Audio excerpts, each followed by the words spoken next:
Cikgu-cikgu, saya ingin ucapkan terima kasih kepada pegawai PBD yang cadangkan saya buat banner katalog ini. Mari tengok banner katalog yang saya buat.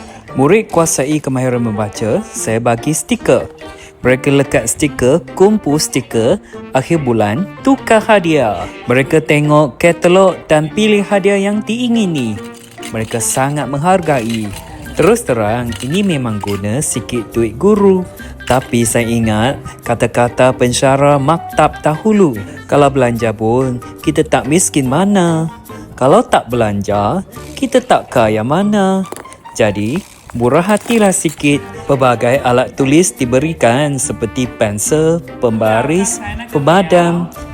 Saya juga buat keychain sendiri yang ada QR code bagi kanak-kanak balik rumah scan dan masuk laman saya sendiri. Dengan sistem ekonomi token ini, saya nampak mata murid bersinar dan menanti-nantikan tiap-tiap akhir bulan untuk tukar hadiah.